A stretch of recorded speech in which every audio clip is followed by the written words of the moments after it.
Hi and welcome. This is Barb from helpmysquashgame.com, and I was reflecting this weekend on Nick Wallenda. And do you remember how we went across Niagara Falls in the dark with rain from the falls, wind on a little cable? And I'm thinking to myself, that guy was on a tightrope from the time he was 2. And he has become now so competent on that he can walk across Niagara Falls in the dark. And I thought it's worth mentioning to you how learning happens and how you, as a squash player, are going to go through stages in your learning. And the first one is, you are going to be what we would call unconsciously incompetent.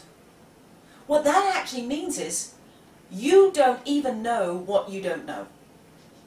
So even if you think you're doing it right, you have no clue. The next stage, where you become consciously incompetent, is when you go to a squash pro and you go for a lesson and the squash pro will say to you something like, "You're not holding the racket right." Now suddenly you realize that you have a technical problem, so you are conscious about it, but you still can't do it, so you're incompetent. Then you're going to go to another stage, where you are going to have to keep working at keeping the right grip. And that means you're now going to be consciously competent. So you're consciously thinking about getting the right grip, holding the right grip, maintaining it all the time you're playing. But in order to keep the right grip, you have to be paying attention to it. And the last stage of learning, and this is the one that you want to get to as a squash player or as doing anything in your life, whether it's business or fun or anything else, you want to become unconsciously competent. Unconsciously competent means when you get on your bike, you can ride it, you don't have to think about how you push down on the pedals. When you start typing, you know where the keys are. And when you start hitting a ball, you don't have to think about your grip now. It's become second nature, and you are now in a state where you can start to focus on other stuff that's going on in your game, because that part of your learning has actually got to the point where you are unconsciously competent. That's your thought, that's your training for this week, and I want you to just recognize those are the stages you're going to have to go through. I've got involved with teaching a lot of doubles lately, and there's one thing that I want to really share with you that is so similar in doubles and singles, and it's when you're hitting a ball under pressure. Most of the time when you hit a ball under pressure, you're trying not to make a mistake, which unfortunately is a ludicrous thought. I'm going to give you something completely different to think about. I want you to hit the ball higher than you think you should. So when you do that, and I'm actually saying aim for the ceiling practically, you're in with a chance when you hit a lob, either from the front of the court or the back, but you're under pressure, of it going over your opponent's head. If it doesn't go over your opponent's head, you are going to feed their ego big time. So in my world, actually you're better off hitting the ceiling than making them feel that good. So when you're under pressure from the back of the court or the front, whether you're in singles or doubles, think about it. Hit the ball higher than you think you should, and actually aim and hit the ceiling if you can. You'll probably never do it, but you'll for sure have a good chance of getting it over somebody's head. I found a fantastic book. It's by Julie Daniluk, and it's Meals That Heal Inflammation. Now, for anybody who has any sort of arthritis, any sort of pain, any sort of injuries where you know you've got inflammation in your joints and you're feeling sore, this is a must read. It is a fantastic resource. She makes it so simple and so obvious, and she gives you unbelievable recipes to do.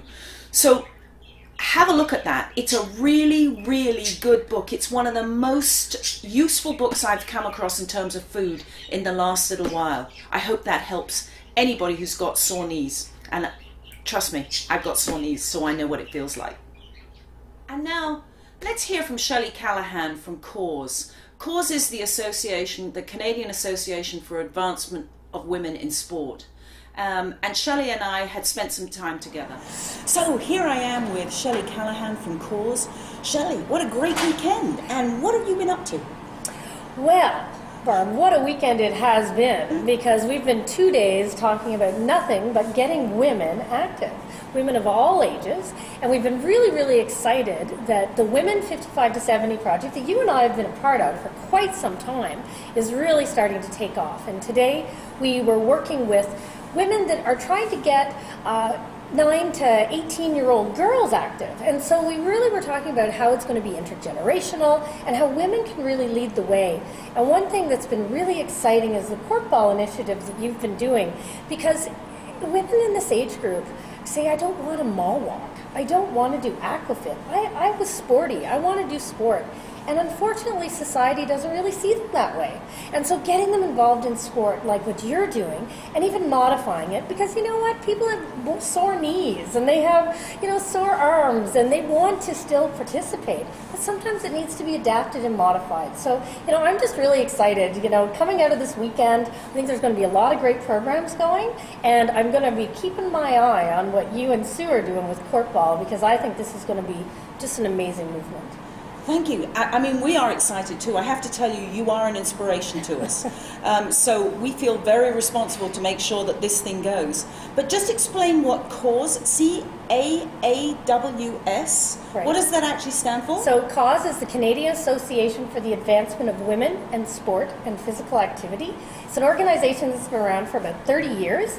Their focus initially was to look at kind of elite athletes and getting more women in the Olympics. And of course, we've done pretty well with that. We've been getting a few gold medals these years.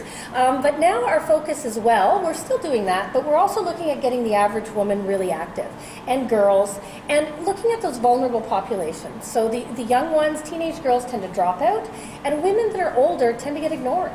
And so that's really been our focus. And so we try to encourage women to participate and also lead in sport. And people like you that are one of the master trainers of our program are really where the rubber hits the road for us in the community, because you're the ones that are getting things going. And this weekend we had 30 of those women in the room that are really energized and looking forward to getting things done. So. Well, it was thanks to you that those 30 people were in the room, and I can tell you, you've energized all of us, and honestly, we are going to go out there and just make a difference. So thanks very much. Thanks for being on the show. Well, thank you, and thanks for all the work you do too, Barb. And now it's time for Ask Barb. And this question came in from Rebecca. And honestly, I had never even considered it. It was one of those ideas that I've always known about, I thought. She asked me, does a ball have a certain life? And does it matter if the ball gets shiny? And is there anything I can do about it? And yes, it does have a certain life. And yes, it does matter that it gets shiny. And yes, there is something you can do about it. So here's an old squash ball.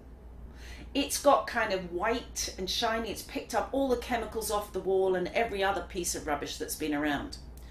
So I've started to clean it, and you can see that it's starting to get darker again. And all I'm going to use is a Brillo pad. Just rub against it with a slightly wet Brillo pad, and you'll start to see that it comes up. Now, when I talk to people about what they do with their old squash balls to clean them up, my buddy Bruce says I throw them in a bag, I put them in the laundry, and they all come out good as new. Another friend of mine says I wipe them on the carpet. So literally he cleans it on the carpet before he goes on court. Definitely you need to have a black squash ball. If it's got all this white coating on it, it's going to skid and it's not going to play so well. So this is Barb Cooper from helpmysquashgame.com. Hope that helps you.